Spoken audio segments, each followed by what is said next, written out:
നിങ്ങൾ ഒരുപാട് വിദേശ യാത്രകൾ ചെയ്യുന്നവരാണല്ലോ.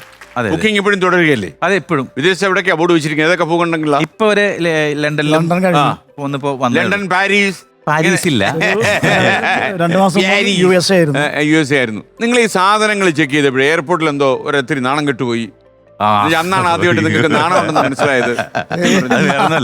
ഞങ്ങളിങ്ങനെ നമ്മളെ സെക്യൂരിറ്റി ചെക്കിന് വേണ്ടി നമ്മളെ സ്കാനറിന്റെ ഉള്ളിൽ കൂടി ഇങ്ങനെ പോകില്ലേ. അപ്പൊ ആദ്യം കേറി, ബാബു കേറി, ഇറങ്ങി, അടിച്ചു.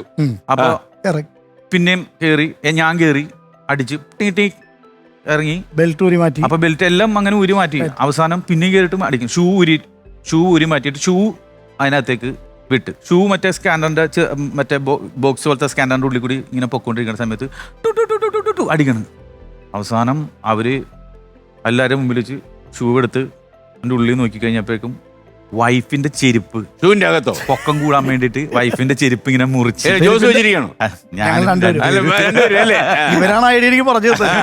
അതായത് എന്റെ ബെൽറ്റ് ഇല്ലേ സാറേ, അത് കട്ട് ചെയ്ത് മാറ്റിയിട്ടാ ഇത് മാത്രം, അതിന്റെ ബേസ് മാത്രം. അപ്പൊ നമുക്ക് ഹൈറ്റ് കിട്ടും. അങ്ങനെ പിന്നെ ആരും അനുകരിക്കണ്ട, അപകടമാണ്. അത് കഴിഞ്ഞിട്ട് അയാള് അവരുടെ മുമ്പിൽ വെച്ച്, ആൾക്കാരുടെ മുമ്പിൽ വെച്ച് എടുത്ത് അപ്പൊ ഞങ്ങൾ എന്നൊക്കെ പറഞ്ഞു.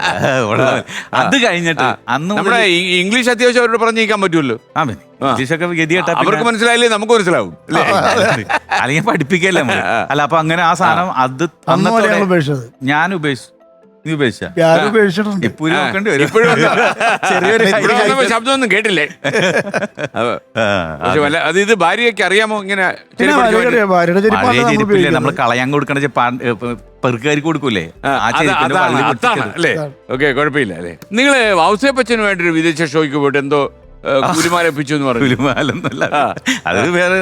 കാരണം ഔസേപ്പച്ചന്റെ ഷോ തുടങ്ങുന്നത് ഭയങ്കര രസമാണ്. കാരണം പുള്ളി ഇങ്ങനെ ഒരു സ്പോട്ട് ലൈറ്റില് ഫസ്റ്റ് ഷോ ഔസേപ്പച്ചൻ നിന്നിട്ട്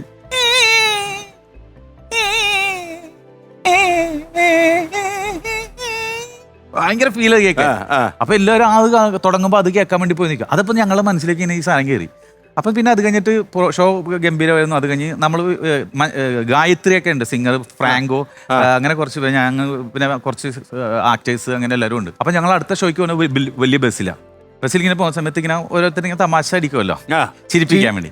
ചിലത് ചീറ്റി പോകുമല്ലോ, നന്നായിട്ട് ചീറ്റി പോകുന്നത്. ഞങ്ങള് രണ്ടുപേരും കൂടി ബാക്കിൽ നിന്ന് ഈ വയലിന്റെ പീസ്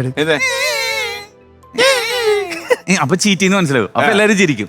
അപ്പൊ അത് സ്ഥിരമായി.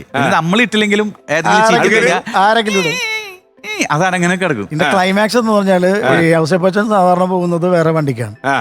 ഒരു ദിവസം പുള്ളി ഞങ്ങളുടെ വണ്ടി കയറി, ഞങ്ങളുടെ ബസ്സിൽ കയറി. നിങ്ങളൊപ്പം ഉണ്ട്, ഞങ്ങൾ നമുക്ക് അടിച്ചു പൊളിക്കാൻ സാറ് വണ്ടി കയറി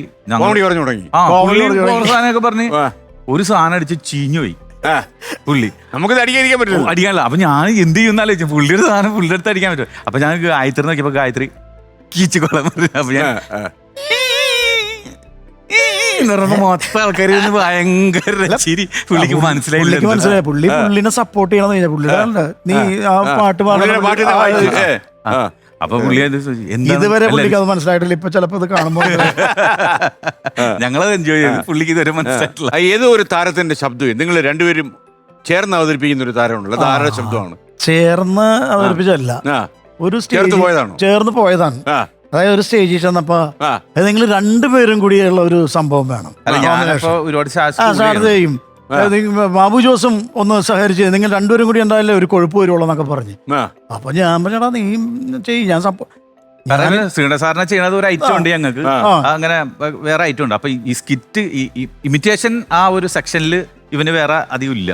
അപ്പൊ ഞാൻ എന്ത് ചെയ്ത് അന്നൊരു പണി തുടക്കമില്ലാത്തന്റെ ഞാനിടാ ഡയലോഗ് നീ പറഞ്ഞോളാൻ പറഞ്ഞു. അതുപോലെ തോന്നണ്ടേ?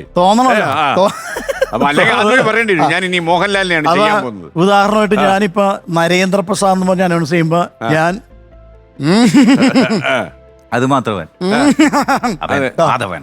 ഇവൻ ഡയലോഗ് മാധവൻ IPS കോപിക്കണ്ട മാധവ, ഞാൻ പറക്കും, ഞാൻ ഡയലോഗ് മാത്രം, ഇവനുള്ളി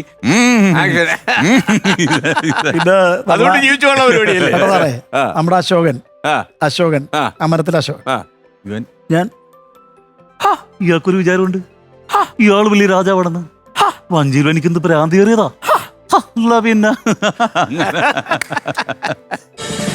ഫ്ലവേഴ്സ് ഒരുക്കുന്ന കാഴ്ച വസന്തം യൂട്യൂബിൽ പ്രേക്ഷകർക്ക് ലൈവായി കാണാം. ഫ്ലവേഴ്സ് കോമഡിയിൽ ജോയിൻ ചെയ്യൂ, ആസ്വദിക്കൂ.